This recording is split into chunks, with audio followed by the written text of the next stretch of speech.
Okay, welcome everyone. We're going to make a start. Thank you very much, Jonny, for joining us. He's going to get a proper intro soon. One of the pleasures, I guess, of our annual Hashoah event, so to speak, even though of course it's not in person, is that we get to hear from some of our teenagers, some of our youth who have themselves visited Poland either through Tribe or through their schools or various other organizations, and they very briefly but meaningfully reflect on their take-home experience from it. So we're going to call on 4 members of our youth who are going to reflect on their Poland trips. And again, we're very thankful that firstly they've agreed to do this, and secondly that they've got the presence of mind to want to do this in the current situation. We're very grateful. So Daniel Goldstone, let me just unmute you. Hold on, need to find you all the way down there. Okay, hold on. Ah, here you are. Okay. Right. Okay, Daniel, you good? Let's make sure this is all working. Hello? Yes, everyone can hear you and only you. Thank you.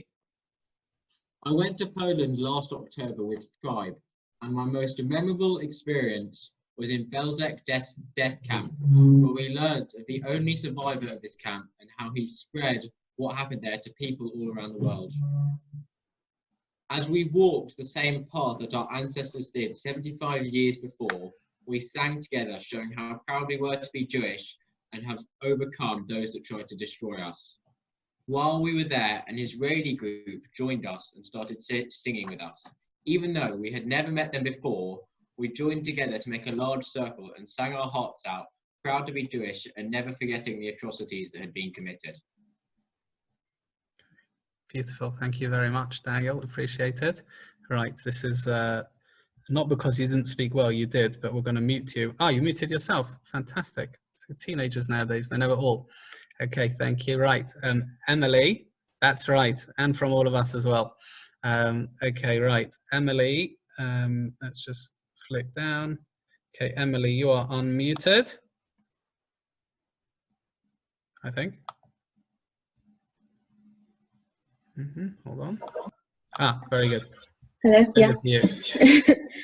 As many of you may be familiar, amongst many other harrowing sights which one encounters in Poland, what often resonates the most is the piles of shoes found at Auschwitz. This adds a physical component to the number 6 million that is mentioned so often in reference to the Holocaust. However, for me, it wasn't those shoes which left the greatest impact, but in fact the pile of glasses which laid in a display case nearby, which signified how your fate would have been sealed by pieces of metal and glass which adorned your face. From this, I have learned that one of the worst things we can do is judge others by what can be seen on the outside, but instead get to know them past their physical appearance. Staring at the shoes brought about the thought that that could have been me. However, looking at the glasses, I knew that it would have been me. Beautiful. Okay, thank you very much. Okay, Sam, we're going to put you on if that's okay. Unmuted. Yeah.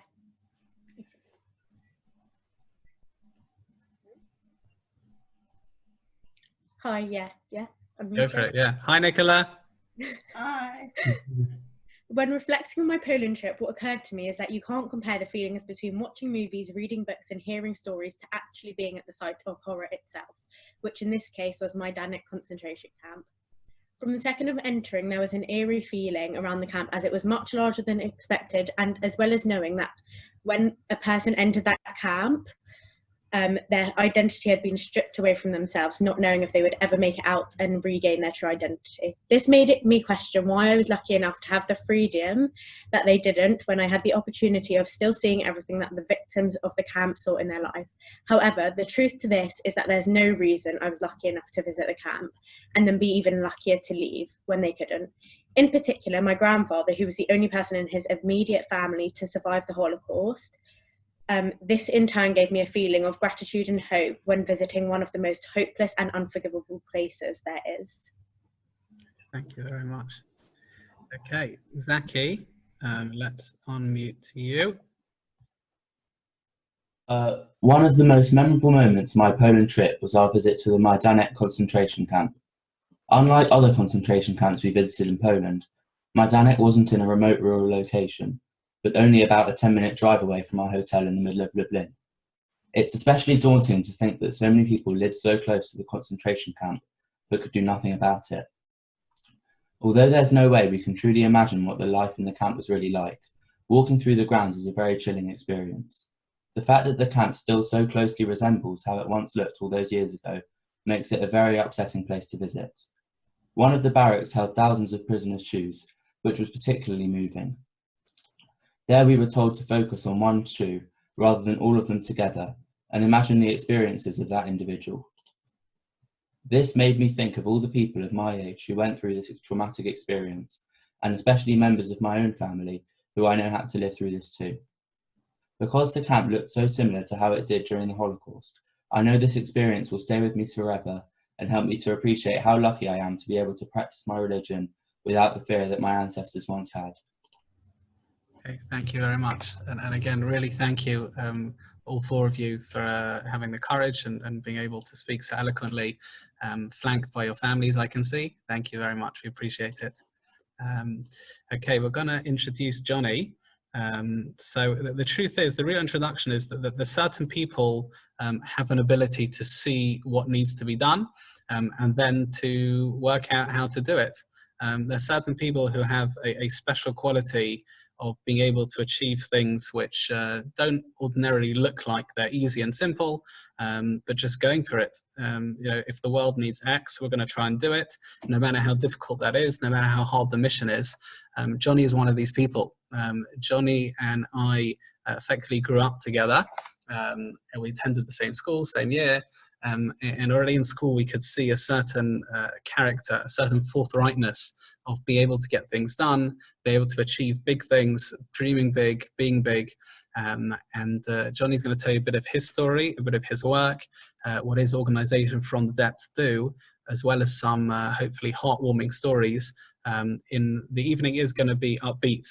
Yom Hashoah, certainly in the last 3-4 years for us, hasn't been this morose experience of wallowing. It's always been trying to learn a lesson, trying to come away with something concrete, trying to better ourselves. I think Jonny is the perfect speaker in that regard. So even though we wish that Jonny was with us in person, I guess second best nowadays seems to be on Zoom. So Jonny, over to you. And again, thank you for joining us. Thank you, Rabbi Fine, for having me. And thank you for all the participants who are here and with us this evening. First of all, I'm going to start by saying that it really was quite amazing to listen to the students speaking of their experiences. I was born and raised in London, just around the corner in Edgware, to a lot of you. And I didn't have the experience of visiting the German Nazi concentration camps that were built in occupied Poland when I was in high school. And for me, growing up with the history lessons and hearing so much about what had happened, I actually didn't ever want to visit. For me, I kind of felt that was enough.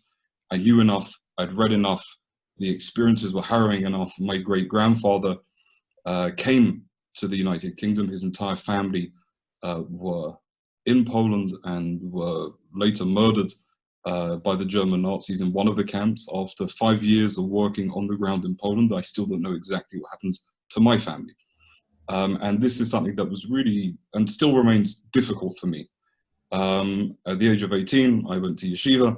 I spent a year in Midrash Shmuel, and then somehow found my way into the army. I served 3 years in the Israeli army as a staff sergeant in the paratroopers, and then got myself into Bar Ilan, and from there into politics. And after a few years of working in the Knesset for different members of the government, I took and was invited for my first trip to Poland. And I really wasn't looking forward to it. It was a trip that I was incredibly apprehensive about. I was scared to go, but I went nevertheless. And walking on the grounds, on these hallowed grounds, on the grounds that the students so eloquently spoke about just before, it really struck me. And it gave me the understanding that we need to visit these sites, that it's not just enough to read about it and to watch the movies. These places must be visited. and seen and learned from. And that's kind of what pushed me into a direction of thinking, okay, something needs to be done. And as with everything else that I do, I always try and bring a bigger impact from it. Meaning I don't feel ever it's enough that I just experience something. I want others to experience it with me, and I want change to come as a result of whatever I've experienced. And this led me into this idea that I had at the time. As I said, I was working in the Knesset, in Israel's parliament, and I had this idea to bring the Knesset to Auschwitz, to bring Israel's parliament to hold a session in Auschwitz. Everybody said it was impossible. Long story short, half a year's very, very hard work, I was able to do it. But the point of extreme change for me and understanding that I could do it happened as a result of a few Holocaust survivors. The first Holocaust survivor that I sat with was Elie Wiesel, Zichrono Livracha. Many of you would have heard of Elie Wiesel, Nobel laureate, one of the most famous Holocaust survivors, the author of the book Night, that many would have read. It's required reading in a lot of schools in the United States, but a real expert and a leader in this field. And I sat with Elie, I sat with Professor Wiesel, and I sat with him and I said, look, I want to be involved in this subject. I think this is important. I think this is something that I should do, but who am I? Right? I'm not a survivor, clearly. How dare I speak about this subject? How dare I get involved in dealing with something that's so traumatic and harrowing for our people? And Professor Wiesel said to me, he said, Jonny, you have to. He says, your generation needs to stand because you are the witnesses of the witnesses. And it really struck me at that point. And I looked around, and there are so many incredible organizations doing so many things. But from our generation, from a generation of millennials, now I'm 34 years old, and when I look around me, a lot of people are doing very many important and good things, but focused on the issue of Holocaust Memory Memorial, there really wasn't many or any doing such a thing. And it's what gave me this feeling, okay, I can stand and be counted. This is what I should be doing. And then we held this big session of the Knesset in Auschwitz. And I thought with that, I'd finish, go back to Israel, carry on my life there, build myself, my career in Israel, doing everything I was doing until that point. But then people started reaching out to me on ground in Poland with shocking stories, all the way from parks in the center of Warsaw, built entirely from matzevot, from Jewish tombstones. Now, this will be shocking for a lot of people to hear, and something that a lot of people won't know about. But for example, in pre-war Jewish Poland, there were 1,200 Jewish cemeteries. More Jewish cemeteries in pre-war Poland than there are in Israel, than there are in the United States, in the United Kingdom. Every shtetl, Poland is a big country, and obviously the transportation different to what it is today. Every small community would have their own cemetery. So out of 1,200 pre-war Jewish cemeteries, less than 100 existed after the war. The German Nazis and also the Poles would take the tombstones and would repurpose them and use them. In Warsaw alone, now for those of you who have visited Poland, you would have been to this huge Jewish cemetery in Okopowa, where there's around about 170, 180,000 Jewish graves. And everyone talks about it as the biggest Jewish cemetery. It's not. Just across the river in the Praga district, also in Warsaw, across the Wisla River, was the Brudno Jewish cemetery, where over 300,000 Jewish graves stood. By the end of the war, less than 3,000 existed. All of these tombstones were taken and used to rebuild Warsaw after its destruction. Now, interestingly, tomorrow, as Rabbi Fein said, is the start of Yom Hashoah. And according to the Gregorian calendar, the 19th of April is the date of the start of the Warsaw Uprising, the Warsaw Ghetto Uprising. So today here in Poland, in Warsaw, the sirens were sounded, and literally from where I am sitting, 50 meters away is one of the last remaining walls of the Warsaw Ghetto. Actually, as I finish this speech this evening, I'll be going over to the Warsaw Ghetto walls, one of the last remaining points, to light a candle. All of you are welcome to join us on Facebook, on our Facebook page. From the depths, you can find it there, and join us in lighting this candle. But again, Poland was the crux, it was the center point of this thing, and of the most horrendous desecration of a nation that we've ever seen as Jewish people. And so when the more I started to deal with this subject, the more stories became apparent. It was everything from Jewish tombstones to stories that you couldn't even begin to believe. We partnered with universities. Again, as millennials, it was important for me that we get everybody involved, right? That this isn't just a Jewish organization, that there are many, many people, as I'm sure a lot of you know here in Poland, who are real philo-Semites who love Jewish culture and heritage and history. Wonderful. If you like it, join us. If you like it, come and help us. So we took a group of students from the University of Warsaw. This was back in 2017, and we sent them to the north of Poland. And we sent them from village to village, and they went from house to house. And the main idea was to ask about Jewish tombstones that people knew. Because again, the stories are just remarkable. All the way from tombstones in people's gardens, and people suddenly figuring out that the paving of their patio, when they've turned it over, is written in funny letters. So we suddenly get a phone call, and we then go and help them remove the tombstones. We had a case with a tombstone in the shape of a tree trunk, which was symbolic of a child whose life had been cut down early. It weighed a few hundred kilos. It was impossible for us to move, and we reached out again through our friends in the media, and we ended up having Poland's strongest man. You know, these strongman competitions with these big guys. So we got Poland's strongest man, two of them, to come and help us move these tombstones and return it back to the Jewish cemetery. So the idea really was to make this into a subject that enabled people to feel ownership and to feel a level of pride that they're helping us. So these students were going from house to house and speaking to people, and they ended up in a small town, what we would have called a shtetl, by the name of Filipów. And they were going to house in Filipów. And they knocked on the door, and a very, very, very simple man had heard what was happening and beckoned them inside, said, quickly, come inside. So the students entered the house, and he said, please have a seat. And he sat them in his very sparse, very simple house, and he sat them on his sofa. And the students started explaining to the shepherd exactly what they were looking for. There were Jewish history in this town. Pre-war, 40% of this tiny city of a few hundred people was Jewish. And the man sat there and started shaking. His wife suddenly put her head around the room and said, Kajush, tell them. Tell them. He said, no. She said, tell them. And he said, look, listen. I was a young boy when the war started. And I remember the day in 1939 that they came and rounded up the Jews in Filipów. I remember it because our next door neighbor was the rabbi. He was an old man bent with a long beard. That's how we imagined him, not young rabbis like Daniel. Older rabbis. And this is how we remembered him. And I looked out the window, and suddenly I saw something entirely peculiar that I'd never seen before. I see the rabbi starting to run. And I'm watching, and the rabbi is running to me. He's running towards me. And he's coming close, and I screamed. I got such a shock. I was so scared. And my father grabbed me by my collar and pulled me away from the window, shut the curtain, and says, do not watch.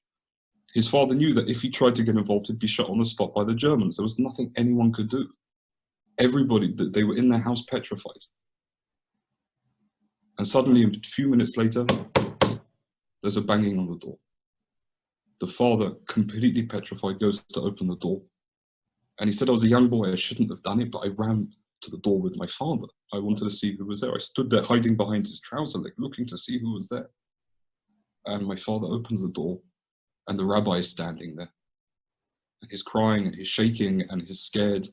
And he passes something to my father, and he says, please, look after this until I return, or until another Jew comes and knows what to do. And my father, knowing that he'd taken something from a Jew, which if caught by the Germans would, again, certain death, took it anyway. And he took this item and placed it somewhere and hid it. And for all these years, it's just been here. And the student said, what do you mean here, where? And he asked them to stand. The student stood, and he walks over, he lifts up the sofa, and under lying on the floor is a Torah scroll, is a Sefer Torah. The students, completely shocked, called me, and I came straight to the house, and the shepherd asked me, he said, please make sure that when Mr. Daniels comes, he comes through the back door. We don't need people, if a Jew came to my house, maybe they'll think something like that. So anyway, I came through the back door of his home, and I walked in there. By this point, he wanted to show the students how big the Torah scroll was. So his wife was standing on one corner of it, and he'd unrolled the rest of it on the floor. I walked in completely shocked with the sight of a Sefer Torah lying on the floor. And I straight away picked it up and held it in my arms and held it, and I kissed it. And he burst out crying. And he said, "You're the Jew the rabbi was talking about." And it was at that point that I understood that there is an absolute necessity in going around and speaking and understanding, because there is so much left to be discovered, a huge amount left to be discovered, all the way from tombstones to Torah scrolls, to individuals, to people. I was at a conference on Polish-Jewish Christian relations. I don't know how I got invited. They asked me to speak. I didn't know what I was going to talk about. Up again, somewhere in middle Poland. And at the end of the speech, a lady came to me, an elderly lady, and she came to me and she whispered in my ear, "Jestem Żyd. I'm Jewish." I said, "Pardon?" Normal elderly Christian lady, Polish lady with a cross around her neck. And I said, "What do you mean?" And she told me of how she was given to her Christian neighbors during the war, and no one ever came back for her. But she's Jewish. I stayed in touch with her till today, sent her matzahs for Pesach, we've done what we can. But there are so many stories like this, that this idea and this notion of Holocaust memory memorial is something that is so distant and so past to us, it still very much exists, and it's still something that we can really feel on the ground. But another thing that really struck me and became very personal to me was I'd see a lot of tours coming, especially to Poland. And it's by the nature of it a very, very depressing and a very difficult thing, and which is understanding. You go from camp to camp and you hear of death and death and death, and it's a very difficult and a very heavy, heavy subject. And for a whole entire week, or 5 days, or however long you go for, you're walking with your head down. And there doesn't ever seem to be a point at which you can stand and take pride. And a lot of the times I'd speak to students and people, and obviously there's a huge connection to Jewish identity and Jewish understanding and the importance of the state of Israel. And every group has an angle and an understanding of what we take from this trip. But still for me, and still when I look as a father to 2 young girls, my beautiful daughters live in Israel, and I look at my beautiful little girls, and I realize that my 10-year-old, soon to be 11, has the opportunity now to speak and understand a little bit from Holocaust survivors. But she'll never have that connection that I was able to have. My generation really is the last generation. We are the last generation that will be able to speak to survivors and really take from them. And when we start to look at this, we start to understand that there has to be more and other messages that come from this time. And as Rabbi Fein said, there are upbeat stories, right? Even today, when we're dealing with the 77th anniversary, according to the Gregorian calendar, of the start of the Warsaw Ghetto Uprising. The Warsaw Ghetto Uprising, as all of you know, was the story of Jews who rose up to fight. And this is something else that's so incredibly important, that in fact, the first question I was ever asked by a journalist in Poland, the first question, was a question that no one's asked me since, but it was the first question that was ever asked, and it was a question that I had a really difficult time answering then. And maybe after 5 years, I have a slightly easier time answering that question. And the journalist turned around to me and he said, "Jonny," he said, "why did the Jews go like sheep to the slaughter? Why didn't they fight back?" Now, obviously, there are cases such as the Warsaw Ghetto Uprising and other uprisings and other individual stories where Jews fought back. But what I've started to understand after time and after meeting with hundreds of Holocaust survivors and hearing their stories was that in every single case they fought back. Fighting back, again, I'm a father. For me to go and take a gun and to fight, when I'm the only person and able to bring a little piece of bread to my children, for me, fighting back is making sure that I continue to bring that little piece of bread. There were so many stories of Jews who put on tefillin every morning. A simple act. I read just today of a Holocaust survivor who sadly passed away in the United States of the coronavirus. And there was a beautiful picture of him with tefillin on his arm. And the story was that during the Holocaust, he was in the partisans and they hid his tefillin in a tree. And day after day, they take turns to go up to the tree to wrap tefillin. This is fighting back. It's the continuing of art. It's the continuing of religious belief, of every single thing. Jews fought back in every way that they possibly could. And I think that this is also something that many of us don't realize. And many of us, when we look at this time, we really did fight back as much as we could. And remaining human through this period was also hugely, hugely important in fighting back. So when we take this period of the Warsaw uprising, the Warsaw Ghetto uprising, and when we look at this through ourselves, and we look at this time of and this evolution of how everything happened during that period, there still are elements and many elements for us to be proud of as Jews, to look back at that time and say, okay, we were able to do A, B, C, and D. We did this, we did this, we did this. But there was also an additional element that I started to discover the more I spent here. The more time I spent on the ground in Eastern Europe, be it in Poland or any of the other countries that my foundation works in. And one of the things that we really started to see was the stories of the righteous amongst the nations. The stories of non-Jews who risked their life to save Jews during the Second World War. And these stories are everywhere. My foundation, as I said, works mainly in Eastern Europe, but probably a fact that not a lot of people know.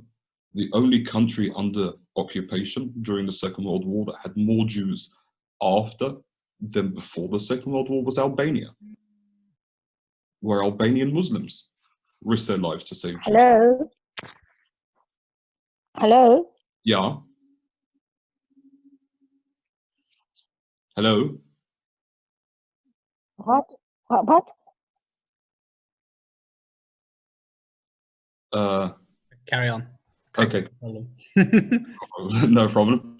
So the stories of the righteous are stories that are really, really, really so important, and that there's so much from us to learn from every single one of these stories. So my foundation really started with this process of looking towards the righteous, looking to see what we can learn from them, and looking to see also what we can do with them today. Now, one of the things that shocked me and surprised me the most was that, you know, again, when we're looking at the issue of Holocaust survivors, there are lots who are still alive. Again, the majority are not, but there are those who are still alive. However, the righteous amongst the nations, in total, there's about 250 alive. And that number is dropping almost every single day. Because obviously, to be honored as a righteous amongst the nation, one would have had to play a significant role in the saving of the life of a Jew. So, you know, you couldn't have done that as a 4 or 5-year-old. You'd have to be at least 10, maybe 12, 15 years old to play that role. And we started as a foundation working with the righteous and seeing what we could do to help them and to ease and basically to give back. And again, you know, you're talking about just the most remarkable stories, all the way from Józef Owaszczak, the world's oldest righteous, who we celebrated together with him his 100th birthday just a few months ago. Józef saved 54 Jews. 54 Jews. The director of The Pianist said that if he wouldn't have made The Pianist, he would have made the story of Józef's life. The most remarkable man, within 2 hours, he had to bring 1 kilo of gold that he managed to steal from a shop to bribe the SS to take the Jews back, story after story after story. And what we started to realize as well is that when we deal with the righteous and we start working with them and also start assisting them in any way that we possibly can, we were also able to learn an incredible amount from them that then brings itself forward in terms of also understanding what this time means for all of us. Now, often if you were to stop an average teenager who had just left, as the students mentioned, Majdanek or Sobibor or Treblinka or Auschwitz-Birkenau or Chelmno or any of the other horrendous concentration camps, the German Nazi death camps, and ask them, what did you learn from this place? Now, a message that you'll often hear is not to be bad. A message is to be accepting, to be understanding, to not judge people, as the students eloquently spoke about the glasses and her personal connection to that, and everybody has their own part. But what we learn from the righteous is what it means to stand during these times. Now, in Poland especially, the penalty for saving a Jew was certain death. Now, one of the first places that we went to as a foundation when I really had an opportunity to understand this was a small town called Ciepelów, about an hour and a half south of Warsaw, near Radom, a town that a lot of you have heard of. And we were invited to the house of the Kowalski family. And I got to this house, a very simple house, exactly as you'd imagine from Fiddler on the Roof, from all these movies, all these barns and animals and all the noises, every picture you can imagine of a shtetl house, it was this. I mean, to the point where there were rabbits. They asked me if I wanted a rabbit. I said, I got nothing to do with the rabbits. Said, Johnny, enjoy dinner. I said, I don't eat rabbits. Whole thing. Everything you can imagine. And I entered this house. They saw me and burst out crying. Now, not many people have that response to me, but it was quite shocking. Tears. You know, and I'm sorry, you know, is everything okay? And they said, you're the first Jew to enter this house in almost 80 years. I said, okay, what's the story? And this young man, a farmer by trade, took me with him. I followed him to the house, and I mean, again, literally, there are pictures on our Facebook page, and you can see this. It's remarkable. The showers outside, everything you can imagine. And he takes me to the kitchen, and he lifts the floorboards of the kitchen. And I look underneath, and there's a small hole. And he says, in this hole, we hid 4 Jews during the war. And my grandparents were ratted out by one of the neighbors, and the Germans came. And the German Nazis came to the house, and they rounded up every single member of the family. My grandparents and 10 of their children. There were 11 in total. My grandfather, this boy telling the story, my grandfather wasn't home, so they took the neighbor's kid instead. And they took the entire family, and they took us to a barn, and they burnt the entire Polish family alive. The reason why they did this was that everybody could see what the punishment would be for saving Jews. And everybody died. And it was a shocking and a very difficult experience. And I'm standing there with this young man. Do I apologize? Do I thank him? Who am I? So many thoughts running through my head of what can any of us do to show appreciation for attempting what this family dared to do. So I went with him, and he took me down into this hiding place. And I entered this small hole under the kitchen, and it's a remarkably important place. As most people will know, the majority of these sites no longer exist. Hiding places of Jews were destroyed, or whatever it would have been after the war. And as I entered this hiding place, he shut the floorboards above me. I could barely stand. I was in there for 30, 40 seconds, and the experience was tremendous. Knocked and asked to be let out.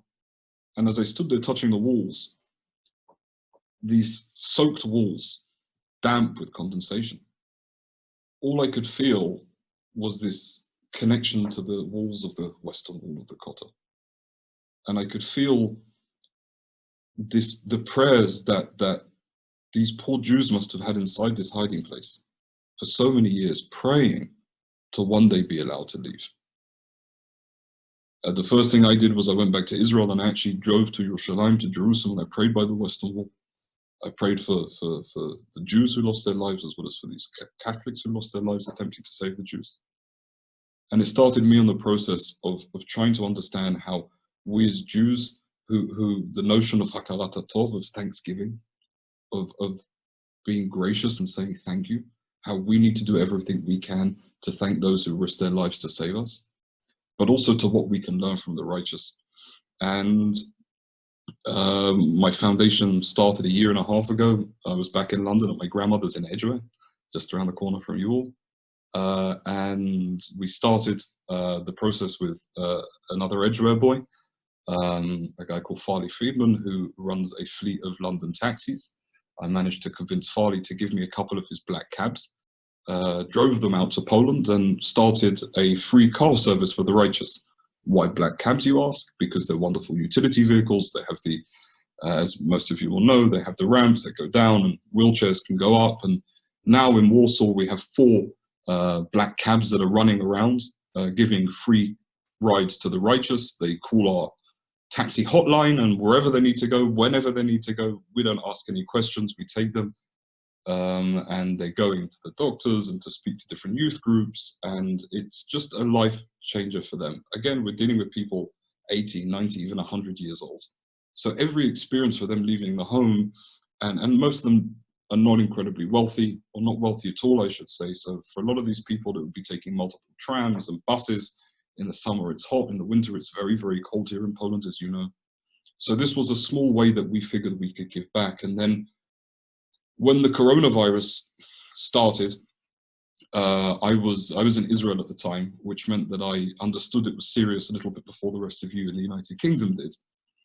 And I knew at this point that I had to make a decision, that I can either stay in Israel, be with my kids, and I didn't even think as far as Pesach, but I'll be I'll be with my children the next few weeks, or I go back to Poland and make sure that the foundation is there. And I spoke to my girls, and I explained to them the best way that I could. And at that point, I took the last plane from Israel, and I came back to Warsaw, Poland, and we started to change the way that we're dealing with the taxis. First of all, the righteous were using them less. As the same as in London right now, for people over a certain age group, it's best to stay at home. And that's exactly the same here in Poland. But I could see even from my family in London, the love and attention that's been given to my grandma. Again, the phone calls that they're getting from the shul and from Jewish organizations and these different groups and WhatsApp groups and help and all of this amazing stuff that I'm seeing from the London Jewish community, which is just so incredibly beautiful, I wasn't seeing here. And I wasn't seeing happen for the righteous. And this is when we decided to change the way that we're doing everything. We've taken our taxis and we've changed them from taking only trips. We do take some trips when they need to go. Most of them, again, are not leaving the house. For example, one we took last week, and we had a whole thing. I was on the phone with friends of mine in Magen David Adom, asking the best way to clean the taxis, to make sure that there aren't germs in between people. The drivers are complaining that it stinks like an ambulance, but good, I'm happy. It's a way of at least attempting to keep everybody as safe as possible. But the other thing that we've done is we've turned the taxis into vehicles that are transporting food and goods.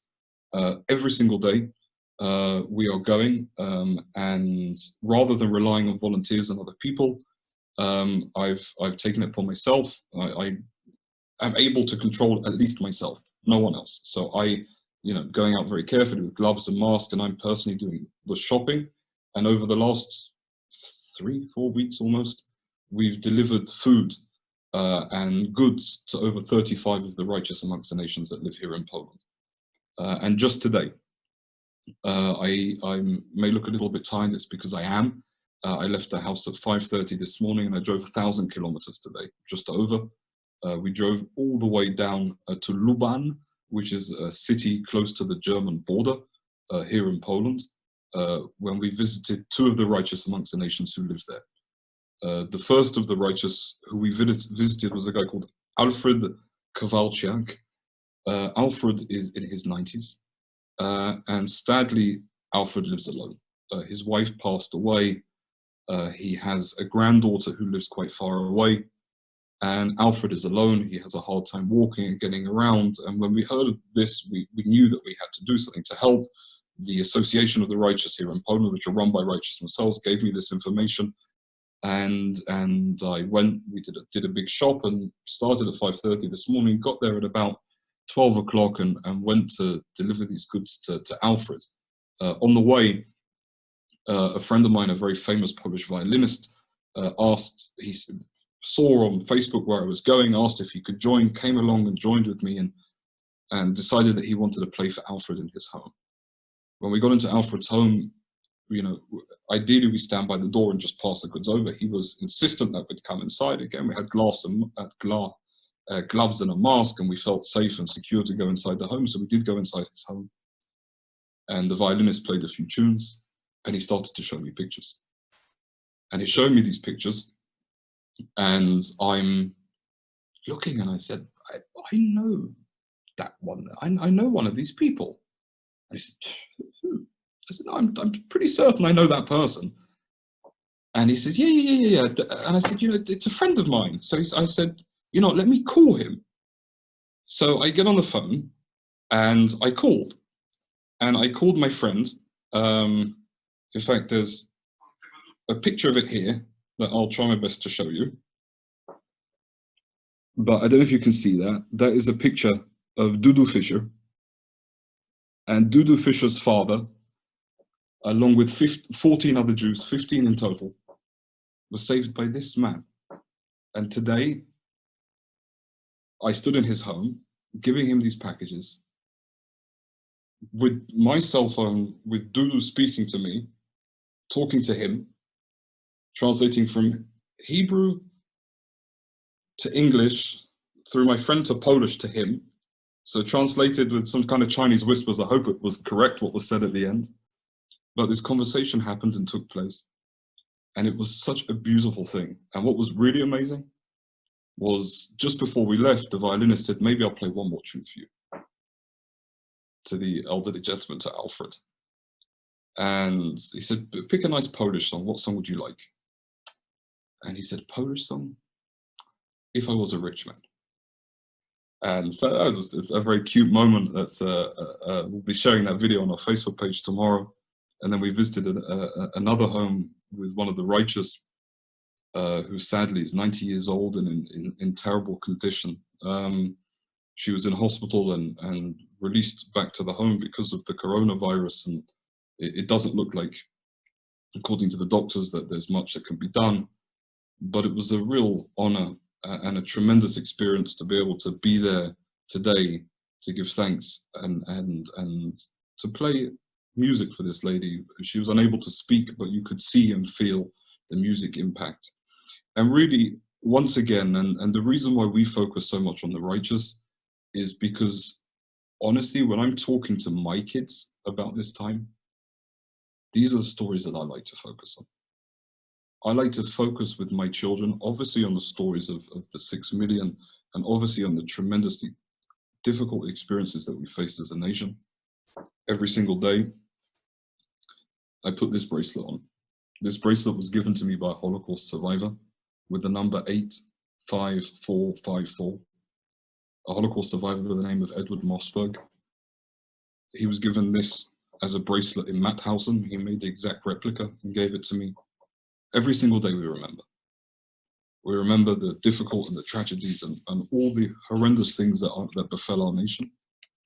But the other thing that truly we find so important, and we found really resonates with the younger generation, is the stories of the righteous, to the point that we were honored as a foundation to work with Focus Features, which is a big movie company from the United States. We worked recently on the movie about a year and a half ago now, called The Zookeeper's Wife. If you haven't seen it, I truly recommend it. It's an incredible movie about the Warsaw Zoo. The Warsaw Zoo, for those of you who don't know, was an incredibly important place during the war. The Warsaw Zoo, the zookeeper Jan Żabinski and his wife Antonina Żabinska, along with their son Richard, hid close to 300 Jews in the zoo throughout the war. Jews were coming through the zoo and going to all different other places, hiding in the animal enclosures. Incredible stories like putting young children close to the bird enclosures. So if there was any noise from the children, the birds would chirp and mask that sound. And so many stories of the Nazis coming inside and the Germans entering the home, and not at one point were these remarkable people caught. And this is one of many, many stories, and this was turned into a Hollywood movie that's made a massive impact in the United States and around the world, in also telling positive stories from this period as much as we can, and in turn giving us an understanding of what it means for us to be righteous and do what's right during times, whenever they come, whatever difficulty. You know, today I driving 1,000 kilometers, I started to whinge a little bit and complain to myself, oh, what a long drive, Arthur. For a second. And I thought to myself, I'm visiting a man who for 3.5 years barely left his home because he was hiding 15 Jews in a hiding place that he dug with his hands. How can I complain for a second about the fact that I've got a long drive? And so really, this for me is one of the most important and powerful things of what we do as a foundation, amongst many, many other things. And I discussed with Rabbi Fine earlier that maybe we could open for questions if anybody has. So Rabbi Fine, I think I'll stop here unless there's anything else you'd like me to focus on. No, I think that was firstly fantastic. Thank you very much. You know, you said you were tired 1,000 kilometers. That's pretty impressive, one day's work. But really, thank you. I guess if anyone has any questions about the foundation or about you know, Poland in general, probably the best way to do it is to type it in the text box. I'm actually going to start with one because I'm interested in this, which is attitude Poland in general, like politically, and their attitude to the Holocaust, etc. How does that work, labyrinth-wise? Oh, look, it's tricky. It's tricky because it's really split up. Poles, as generally, this is a subject for a massive conversation. But on one leg, Poles feel as if their suffering is not understood. They were also targeted by the German Nazis, obviously not on the same level as the Jews were. However, the general feeling amongst the Polish nation is we were also murdered, we were also chased after, we were also killed in the camps. Yes, not as the same level as the Jews, but we also were. Therefore, our suffering also needs to be understood, which is then what led to the bill that you saw in the Polish parliament just over 1.5 years ago, the Holocaust bill, as it was called, which called for you know, not using the terminology Polish death camp. And very quickly, I'll just touch that point, because a lot of people saw that and went absolutely crazy and said, terrible, it's awful, Poles are trying to rewrite history and all of this stuff. And at that point, I was one of the first people who stood up and said, no, we're wrong, and we need actually to side with the Poles on this, because they're correct in terms of the terminology. These camps were not Polish. They were German camps, right? They were built in occupied Poland. Of course, there were many, many bad Poles, and no one disputes that, but these were German camps. The Germans are the ultimate perpetrators of the crimes of the Second World War, of the mass murder of Jews. Again, many, many Poles collaborated, as did other nations, and did many, many awful things, but we should never, ever, ever take the blame away from the German Nazis. And I think that this is also something that really is crucial when it comes to dealing with this understanding between Poles and Jews, and it's, again, a super complicated issue, but they take the subject seriously here in Poland. It's, you know, at the end of the day, the reason why students can visit the camps in Poland is because Poles took care of these camps, right? You can't really visit the concentration camps that were in Germany, for example, because most of them were destroyed. So, you know, this is also something that we do owe a level of gratitude towards the Poles and the Polish government for the upkeep and maintenance of these sites. With all that being said, and I could see the question as a Jew and anti-Semitism, maybe I'll what level of anti-Semitism do you experience in Poland in 2020? It's maybe a little bit tricky for me because I'm quite outspoken, and I appear a lot in the Polish media. So I'm really on the sort of the front line of attacks, and I get a lot of them. I don't think I receive more anti-Semitism as a Jew here in the public eye than I necessarily would experience anywhere else. I've not experienced any physical violence in Poland, and I am around and I wear my kippah and people know who I am, and not at one point did I feel like physically endangered, and which is also an important point that you know, there aren't really, you don't ever hear of physical attacks on Jews. Of course there's anti-Semitism, of course there are cemeteries that are desecrated and other things, but you don't have, you know, soldiers by synagogues that you do in other places. You know, a lot of you would have been to Krakow and seen the Jewish Community Center, which doesn't have any security at all. So again, Poland's a very interesting and it's a topic for a much bigger conversation. Okay, I see someone wrote before that, I see over here, it says, what do you see the Foundation's goals or role in the coming 5-10 years? I believe that, you know, man plans and God laughs, and so I try not to think that far ahead and in terms of, you know, what necessarily, you know, the ultimate plan is. For now, the focus is on making sure that we take care of as many righteous as we possibly can, and also educating through that. However, even today I was driving back and my dad kept calling me to make sure I wasn't falling asleep, and one of the questions he was asked me, he said, what are you going to do in 5-10 years when there aren't any righteous left? But the truth is to continue and to educate and to make sure that a younger generation does get involved in this through any means necessary. Okay, great. Great, thank you. Unless if there are any questions, I guess now's the time to type them. Otherwise, on behalf of everyone, I want to say a real thank you. Thank you initially to the youth for speaking at the beginning, and then Jonny, really thank you. Again, 1,000 kilometers, you can't see it on your face at all. You know, the stories and the personal mission and the goal and looking after the righteous, and not only focusing on some of the negative stories, but actually something quite upbeat and giving us something, of course, to ponder and think about as we enter the kind of 2 days of Yom Hashoah. You know, really do appreciate it. And we look forward to seeing you. Are you going to light the candle now by the Warsaw Ghetto? I'll be there in about 5 minutes time. I've got to put a jacket on. It's got a bit cold this evening. I can imagine. All right, so I'm going to write From the Depths, and I assume that's just on Facebook, and you can see him light the candle on that, right? Yeah, I'll figure out exactly. Yeah. Great. All right. Thank you so much, and good to see everyone else out here. Everyone should be safe, be well, feel healthy, and you know, please God, it should be a meaningful Yom HaShoah, and only good health and good things and smachot for everyone. Keep well. Thank you again.